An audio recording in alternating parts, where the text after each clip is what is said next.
नाही, कालचं उद्धव ठाकरेंचं भाषण हे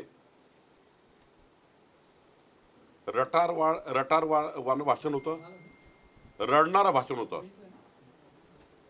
राहिला प्रश्न मोदीजीवर टीका करण्याचा, तर खरं तर संपूर्ण देश मोदीजींना आपलं कुटुंब मानतोय. मी परवाच सांगितलं की मी 33,710 लोकांना भेटलो, इनोसंटली भेटलो, आणि त्यापैकी केवळ 13 लोक सोडले तर सर्वांनी मोदीजींना आमचा परिवार आणि आमच्या परिवाराचा प्रमुख या पद्धतीने मोदीजीबद्दल भावना होत्या. त्यामुळं उद्धव ठाकरेंनी काही म्हटलं तरी मोदीजींना संपूर्ण देश आपलं कुटुंब मानताय आणि उद्धव ठाकरे हेच दुखणं आहे. खरं तर ते अपेक्षित आहे. इंडिया आघाडीमध्ये जेव्हा उद्धव ठाकरे गेले आहेत तेव्हा ते शरद पवार साहेबांची काँग्रेसची भाषा बोलतील. ते काँग्रेस आणि शरद पवार साहेबांचे वकील आहेत सध्या. मला त्यांच्याकडनं अपेक्षित होतं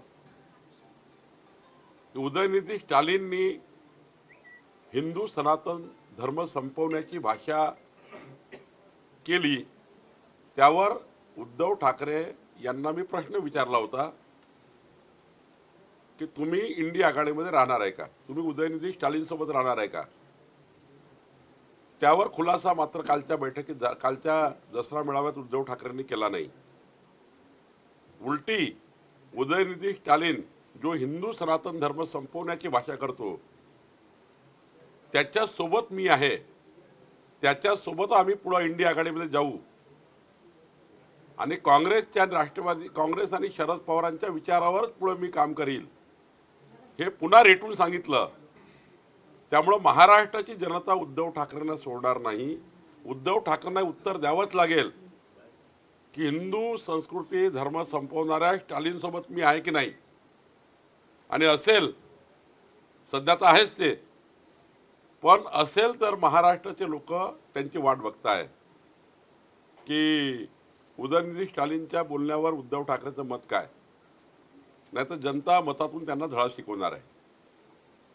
स्वातंत्र्य लढ्यात भाजप जनसंघ नव्हता, RSS नव्हतं अशा शब्दात टीका केली आणि दुसरी गोष्ट मुंबई तोडण्याची भाषा पुन्हा त्यांनी केली.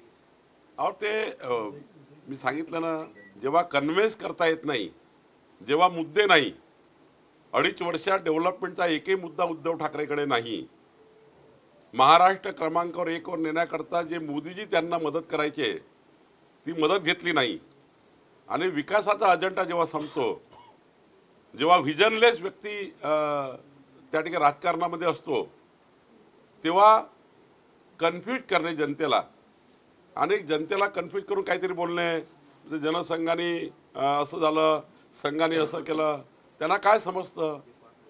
इतके दिवस त्यांचा पक्ष संघ विचारधारा आणि आमच्या सर्वांच्या एकाच विचारधारेवर काम करत होता. आता कसा बिघडला.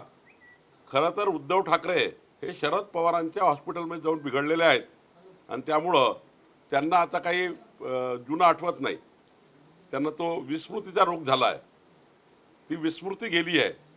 त्यांना आतापर्यंत 40 वर्ष युतीमध्ये संघाचे विचार त्या ठिकाणी किती श्रेष्ठ आहेत, संघामुळे हा देश कसा वाचला, संघामुळे ही संस्कृती कशी वाचली, आपले संस्कार कसे टिकतायत हे सांगणारे उद्धव ठाकरे.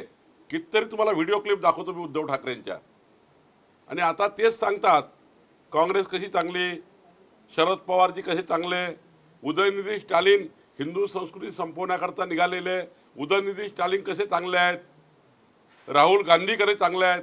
म्हणजे हे प्रवक्ते झाले त्यांचे आता. आणि त्यामुळं कालचं भाषण हे इंडिया आघाडीच्या पक्षाचं प्रवक्त्याचं भाषण होतं. त्यांनी महाराष्ट्राला काहीच भेटलं नाही, महाराष्ट्राचं काही विजन नाही. मला काल अपेक्षा होती की एकनाथ शिंदे सरकारने, मोदी सरकारने ज्या पद्धतीने मोदीजी महाराष्ट्रामध्ये या 6 महिन्यात 5दा येऊन गेले आणि उद्या येत आहे या महाराष्ट्राचा विकासाकरता, विकासाचं उद्धव ठाकरेला काही कळत नाही, विकासाचं बोलता येत नाही, विकासाचं व्हिजन नाही. एक व्हिजनलेस नेता उद्धव ठाकरे असल्यामुळं आणि सोन्याच्या चमच्यानी बदामाचा ज्यूस पिऊन मोठा झालेला हा लीडर आहे. यांना काही समस्या समजत नाही, यांना काही गरीब माणसाचे कल्याण समजत नाही, गरीब कल्याणाच्या योजना समजत नाही. त्यामुळं त्यांच्याकडे हीच अपेक्षा आहे की ते भाजपवर टीका करतील, देवेंद्रजीवर टीका करतील, ते कधी मोदीजीवर टीका करतील. त्यांचा अजेंडा काही नाही आहे. आणि त्यामुळं मला वाटतं त्यांना फार तुम्ही सिरियस घेऊ नका. असेच भाषणं होणार आहे. ते एकच भाषणाची कोणतरी लिहून देतो त्यांना, तेवढंच ते वाचतात. देशद्रोही पक्ष आहे भाजप असं म्हणाले उलट टांगू असंही म्हटले ही धमकी आहे एक प्रकारे. 2047 पर्यंत वाट बघावी. 2047 पर्यंत सर्वांनी वाट बघावी, त्यानंतर बघू. भाजप हा पक्ष देशद्रोही आहे असा थेट आरोप केलाय उद्धव ठाकरेंनी. भाजप हा पक्ष देशद्रोही आहे असा थेट आरोप केलाय. या आरोपाला तुम्ही कसं उत्तर द्याल? त्यांचं काय मन दुखावलं एवढं की तुमचे 25 वर्ष सोबत असलेले तुम्हाला थेट देशद्रोही म्हणतात? बेईमानी करून मुख्यमंत्री पद मिळवलं आणि आपल्याला तर माहिती आहे हा तर नियम आहे. इथलं इथंच भरावं लागतं. इथलं इथंच त्या ठिकाणी सारंच इथेच बेईमानी केली आणि इथेच ती बेईमानी भरावी लागतं. बघा काय परिस्थिती आहे. देवेंद्रजींना मुख्यमंत्री होऊ नये, त्यांना होऊ द्यायचं नाही मुख्यमंत्री म्हणून जे षडयंत्र केलं शरद पवार साहेब, उद्धव ठाकरे आणि काँग्रेसनी, त्या षडयंत्राचे शिकार तेच झाले. शेवटी एकनाथ शिंदेसारखा एक मर्द मराठा नेता सत्तेला लाथ मारली, बाहेर आले आणि तुम्ही बेईमानी केली होती उद्धव ठाकरेजी म्हणून एकनाथ शिंदे बाहेर निघाले. इकडे शरद पवार साहेबांनी मॅन्डेटच्या विरुद्ध बेईमानी केली. मॅन्डेट देवेंद्रजीला भेटलं होतं आणि म्हणून शेवटी काय झालं, आपल्या घरात भांडणं, शेवटी घरातलाच माणूस सोडून चालला गेला. शेवटी तुम्ही जेव्हा लोकांच्या विरुद्ध काही करता तेव्हा तुमच्या विरुद्ध ते होतच आणि हे तर नियम आहे, हा निसर्गाचा नियम आहे. निलेश राणेंनी काल निवृत्ती जाहीर केली. आज चव्हाणजी आहे त्यांना भेटले, फडणवीसांना भेटणार आहे. काय चाललंय काय? जीवनामध्ये एखादी घटना अशी होत असतं की त्या काळामध्ये त्या वेळेला माणसाला काहीतरी एखाद्या वेळी निराशा येतं. पण मला नाही वाटत की निलेश राणे जसा काही निर्णय घेतील. एखाद्या वेळी बोलताना बोलले असतील, पण निलेश राणे अत्यंत चांगले कार्यकर्ते आहेत. निलेश राणेंनी कुडाळ मतदारसंघात प्रचंड काम उभं केलं आहे. मी स्वतः परवा रत्नागिरीमध्ये जाऊन आलो. मला वाटतं काही काळ असा असतो प्रत्येक व्यक्तीवर, त्या काळामध्ये एखादी घटना अशी घडतं ज्या घटनेमुळं काहीतरी त्या ठिकाणी मन आणि मत तसं होतं. पण मला वाटतं निलेश राणे चांगले नेते आहे. असा समाजाच्या शेवटच्या माणसाच्या विकासाचा, समाजाचा ध्यास असणारा एक चांगला नेता आहे. आणि शेवटी निलेश राणेजींनी स्वतः व्यक्तिगत काही बोलले असाल, पण शेवटी जेव्हा पक्षात आपण काम करतो तेव्हा आपल्या जीवनाचा निर्णय पक्ष करत असतो. निलेश राणेंना कुठेतरी लोकसभेची तिकीट मिळणार नाही असे संकेत मिळाले, त्यामुळे ती नाराजी बिलकुल नाही आहे. मी परवा दिवसभर निलेश राणेसोबत होतो. त्यांना कुठल्या लोकसभेची वगैरे अपेक्षा नाही आहे. उलट मी सांगतो, पक्षामध्ये जेव्हा आपण काम करतो तेव्हा पक्षामध्ये व्यक्तिगत निर्णय जाहीर करण्याचा तसा अधिकार नसतो. पण त्यांना काही त्यावेळेस वाटलं असेल. पण मला माहिती आहे जो पक्षादेश निलेश राणेला देण्यात येईल ते पक्षादेश ऐकतील आणि 100% भारतीय जनता पार्टीचं पुन्हा सक्रिय काम करतील. मुख्यमंत्री एकनाथ शिंदे छत्रपती शिवाजी महाराजांची शपथ घेऊन मराठ्यांना आरक्षण देणार असं सांगतात, पण त्यांचेच काही नेते आहेत, विजय शिवतारे, ते म्हणतात की जरांगेंची मागणी जी आहे ती बेसलेस आहे, त्याला अभ्यास करून मागणी करावी जरांगे पाटलांनी. मी एकनाथ शिंदेंचं मनापासून अभिनंदन करतो. महाराष्ट्राच्या 14 कोटी जनतेकडनं अभिनंदन करतो की आणि आभारी मानतो. छत्रपती शिवरायांना साक्षी मानून मराठा समाजाचं आरक्षण देण्याची पूर्ण जबाबदारी महाराष्ट्राचे मुख्यमंत्री म्हणून त्यांनी स्वीकारलेली आहे. आणि मला अभिमान आहे की त्यांनी सांगितलं की काही झालं तरी चालेल, माझ्या शेवटच्या आयुष्याच्या क्षणापर्यंत मी मराठा समाजाला न्याय दिल्याशिवाय राहणार नाही.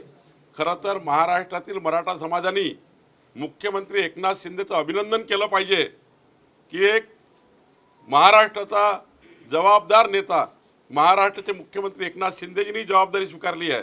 जसं देवेंद्रजी मुख्यमंत्री असताना त्यांनी मराठा आरक्षण दिलं होतं, उद्धव ठाकरेंनी घालवलं, आत्ता पुन्हा एकनाथ शिंदेनी ही शपथ घेतली आहे. मी त्यांचा आभार मानतो.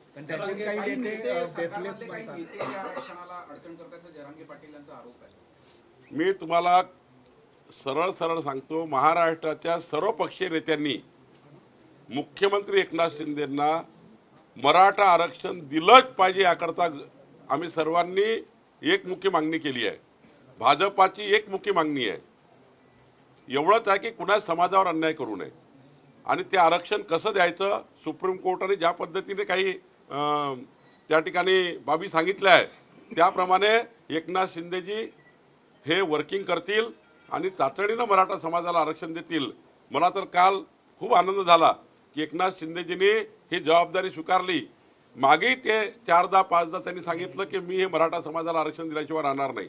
त्यामुळं आपण सर्व एकनाथ शिंदेचे मनापासून आभार मानू. जरांगे पाटलांनी अल्टिमेटम दिलं होतं, संपलेलं आहे आज. ते उपोषणावर ठाम आहे. जरांगे पाटील म्हणतात उपोषणाला आता प्रेस कॉन्फरन्स आहे. जरांगे पाटील साहेबांना माझी विनंती आहे आपल्या माध्यमातून. मी मागच्या वेळी हॉस्पिटलला त्यांना बोललो होतो, एकनाथ शिंदे सारखा जबाबदार नेता, एकनाथ शिंदेजी सारखे जबाबदार नेते जर महाराष्ट्राचे मुख्यमंत्री म्हणून त्यांना छत्रपती शिवाजी महाराजांसमोर साक्षीने त्या ठिकाणी हे अभिवचन देत आहे की मराठा समाजाला मी आरक्षण दिल्याशिवाय राहणार नाही, तर मला वाटतं जरांगे पाटील साहेबांनी थोडी वाट बघितली पाहिजे. काल एकनाथ शिंदेनी म्हटलं होतं की उद्धव ठाकरे हे हमास सोबत पण गठबंधन करू शकतात. त्याला संजय राऊतनी उत्तर दिलं की हे सगळे घाणेरडे किडे भाजपने त्यांच्या डोक्यात घुसवले. एकनाथ शिंदे आत्तापर्यंत उद्धव ठाकरेंची कृती जी आहे 2019 पासून आत्तापर्यंत 2023 पर्यंत ही कृती ज्या पद्धतीने आहे आणि त्यांनी केलेले कर्तव्य ज्या पद्धतीने आहे आणि त्यांच्या तोंडातून जे जे निघतं उद्धव ठाकरेच्या ती कृती आणि ते शब्द हे खरं तर याच बाजूने आहे. हिंदुत्व विरोधी आहे, हिंदुत्व विरोधी आहे, देशहिताच्या विरोधी आहे, राष्ट्रहिताच्या विरोधी आहे, महाराष्ट्र हिताच्या विरोधी आहे. आणि म्हणून मला वाटतं असं स्टेटमेंट कोणीतरी केलं असेल आणि मला वाटतं ते योग्य आहे. जरांगे पाटील हे म्हणाले तोपर्यंत गावबंदी करावी नेत्यांना असं आवाहन केलं आणि बऱ्याच गावांमध्ये तसे फलकही लागलेले आहेत. नाही, मला वाटतं की त्यांचा निर्णय त्यांनी घेतला, परंतु जर महाराष्ट्रातले सर्व पक्ष, महाराष्ट्राची 14 कोटी जनता मराठा समाजाला आरक्षण मिळावं या बाजून जर असेल तर मग नेत्याची गावबंदी करणे, जे नेते तुमच्या बाजूनी आहे, जो समाज तुमच्या बाजूनी आहे, आज ओबीसी समाज असेल, या महाराष्ट्राचा व्हीजेएनटी समाज असेल, या महाराष्ट्राचे 18 पगड जाती 12 बोलतेदार असतील, या महाराष्ट्राचा संपूर्ण गुजराती मारवाडी जो समाज या महाराष्ट्रामध्ये आहे हा एकमुखाने मागणी करते आहे की मराठा समाजाला आरक्षण द्यावं. मग यांच्या गावबंद्या करून काय फायदा आहे जे तुमच्या बाजूनी आहे, जे तुमच्या बाजूनीच त्या ठिकाणी आपलं वकिली करताय मराठा समाजाला त्या ठिकाणी आरक्षण द्या, कारण ते दिलंच पाहिजे. आम्ही सर्व मराठा समाजाच्या आरक्षणाच्या बाजूने उभे आहोत. मग अशा वेळी नेत्यांना गावबंदी करणे, गावाचं वातावरण खराब करणे, मला वाटतं याच्यावर थोडा जरांगे पाटील साहेबांनी विचार केला पाहिजे. जरांगे पाटील हे म्हणतात की मला कानात फुसफुस न चालणार नाही, तर त्यांना काय चालणार आहे? तर ते मला माहिती नाही, मी त्याच्याबद्दल बोलू शकणार नाही. पण मी सांगितलं की एकनाथ शिंदे सारख्या नेत्यांनी आज छत्रपती शिवरायासमोर इतकं मोठं अभिवचन दिल्यावर मला वाटतं मराठा समाजाने थोडं त्या ठिकाणी आपल्या मुख्यमंत्री महोदयांचं, आणि शेवटी त्यांनाही ते एका मराठा समाजात येतात, ते समाजाशी खोटं बोलू शकणार नाही, समाजासमोर चुके सांगू शकणार नाही. त्यामुळे एकनाथ शिंदेवर जीवर थोडा विश्वास ठेवला पाहिजे. पंकजा मुंडेंचं काल भाषण झालं, त्या ज्या पद्धतीनं बोलल्या त्यातून नाराजी काही थोडीशी दिसली. परळी संदर्भात त्यांचं काही मत दिसलं नाही, पाथर्डीतून त्यांची इच्छा दिसते. त्यामुळे पंकजा मुंडेंच्या भाषणावर काय प्रतिक्रिया? याला जोडूनच ते म्हटले की मी तिथूनच निवडणूक लढणार त्याच मतदारसंघ परळीमधूनच. मी वारंवार सांगितलं की पंकजाताईच्या रक्तामध्ये भाजप आहे, भारतीय जनता पार्टीच्या त्या नेत्या आहेत, त्या पक्षाच्या राष्ट्रीय सचिव आहेत, मध्य प्रदेशच्या प्रभारी आहेत. त्यांच्या बोलण्या चालण्यामध्ये तुम्ही काही वेगळं घेऊ नका. त्यांना पक्ष योग्य निर्णय करेल. शेवटी त्या केंद्रीय पदाधिकारी असल्यामुळं केंद्रातले सर्व नेते आमचे पार्लमेंटरी बोर्ड आणि केंद्रीय नेतृत्वाच्या त्या रोजच्या संपर्कात आहे. मला वाटतं केंद्रीय नेतृत्व त्यांच्या निवडणुकी संबंधाने ज्या ठिकाणी त्यांना लढायचं आहे त्या ठिकाणी योग्य निर्णय करेल. भारतीय जनता पार्टी महाराष्ट्र ही पंकजाताईचं नेतृत्व नेहमीच त्या ठिकाणी समोर नेण्याचा आम्ही त्या नेत्यात आमच्या, आणि त्यामुळे त्यांचं नेतृत्व हे आम्हीच त्या ठिकाणी नेहमीच आम्ही समोर नेण्याचा प्रयत्न करतो आहे आणि स्वतः आम्ही त्यांच्या पाठीशी उभे आहोत. भारतीय जनता पार्टी महाराष्ट्र हे पंकजाताईच्या मागे ताकदीने उभे आहे आणि त्यांनी केलेल्या सामाजिक आणि कुठल्याही डेव्हलपमेंटला पक्षा पूर्ण पाठीशी पंकजाताईच्या मागे उभा आहे आणि पंकजाताई सुद्धा आमच्या नेत्या म्हणून योग्य पद्धतीने महाराष्ट्रामध्ये भारतीय जनता पार्टी वाढवण्याकरता प्रचंड मदत करतील आणि त्या करतायत, याचा मला अभिमान आहे. सुषमा अंधारेंनी आरोप केलाय की ज्या पद्धतीने त्यांच्यावर जे लोक आरोप करतायत ते आरोप रात्रीच्या अंधारामध्ये मांडवली करण्यासाठी संपर्क करतात. हे आरोप करणारे भाजपचे होते, आता मांडवली करणारे जे आहे ते सुद्धा तुमच्यावर त्यांनी अप्रत्यक्ष आरोप केला. सुषमाताई अंधारेवर आमचे प्रवक्ते बोलतील. कल ये उद्धव ठाकरे ने जो दसरा मेड़ाव में भाषण दिया है उस पर बीजेपी पे कई आरोप किए हैं, क्या कहेंगे इस विषय में? देखिए, उद्धव ठाकरे जी को कोई विजन तो है नहीं, ना डेवलपमेंट का विजन है ना राजनीति का विजन है. अगर राजनीति का विजन होता तो शिवसेना भाजपा का मैंडेट मिला हुआ सरकार वो छोड़ के शरद पवार जी के पास जाके नहीं बैठते. 2.5 साल के मुख्यमंत्री पद के लिए सारी पार्टी दाव पे लगा दी, सारे विचार दाव पे लगा दिए और आज ये स्थिति बनी हुई है. उनके पार्टी के लोग छोड़ के चले गए. पवार साहब ने भी देवेंद्र जी मुख्यमंत्री नहीं होना चाहिए करके जिस प्रकार से उन्होंने षड्यंत्र किया, आखिरी क्या हुआ, षड्यंत्र के शिकार खुद हो गए. आखिरी भगवान है ना, वो साक्षात है, जो बेईमानी करता है उसको तो सजा दिलाता ही है. तो नेचुरली ये निर्णय महाराष्ट्र में हो गए. देखिए आज क्या हुआ, आज शरद पवार साहब को अपनी पार्टी देखनी पड़ रही, कहाँ है. उद्धव ठाकरे ढूंढ रहे हमारी पार्टी कहाँ गई है. और आज ये स्थिति बनी है कि रोज एकनाथ शिंदे जी की तरफ लोग जा रहे, रोज अजीत दादा की तरफ लोग जा रहे और हमारे पास पूरी कांग्रेस पार्टी के लोग रोज आ रहे कि भाई भाजपा में हमको लो. तो हालत ये खराब है कि उद्धव ठाकरे जी ने कल मोदी जी के ऊपर, हमारे पार्टी के ऊपर और संघ के ऊपर, जो उद्धव ठाकरे जी 40 साल संघ की भाषा करते हुए संघ ही नहीं देश बचाया, संघ नहीं हमारे संस्कार बचाए, संघ नहीं होता तो इस देश में क्या स्थिति होती. सारे भाषण मैं आपको दूंगा उद्धव ठाकरे के, सारे रील आपको दूंगा. अब वो शरद पवार जी के सहवास में इतना बिगड़ गए हैं और वो कांग्रेस की राहुल गांधी के सहवास में आने के बाद सारा हिंदुत्व छोड़ दिया. मेरा स्पष्ट आपके सामने एक उद्धव ठाकरे को आज भी सवाल है. उदयनिधि स्टालिन के बारे में आपने कल क्यों नहीं बोला? मैंने आपको 12 बार सवाल किया था मीडिया के माध्यम से कि दसरा मेड़ावा में आप अपनी भूमिका जाहिर करें. उदयनिधि स्टालिन कहते हैं, जो उद्धव ठाकरे के साथ की युति में है, वो कहते हैं कि हम जब सरकार में आएंगे हम मोदी जी को हराएंगे, हमारी सरकार बनेगी और सरकार बनने के बाद हम हिंदू संस्कृति सनातन धर्म को समाप्त कर देंगे. और उनके साथ उद्धव ठाकरे की युति है. उद्धव जी, आपने दसरा मेला में कुछ नहीं, क्यों इसका स्पष्टीकरण नहीं किया? कल आपने ये भाषा क्यों नहीं की वहां पर? इसका मतलब हिंदू सनातन धर्म संस्कृति को नष्ट करने वाली उदयनिधि स्टालिन, इनके विचार आपको मानने हैं. ये पूरा महाराष्ट्र ने कल देख लिया है. अब महाराष्ट्र आपको नहीं छोड़ेगा.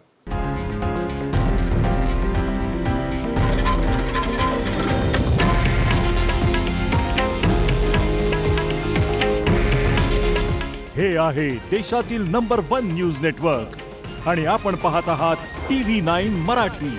काळजी तुमची, हित महाराष्ट्राचं.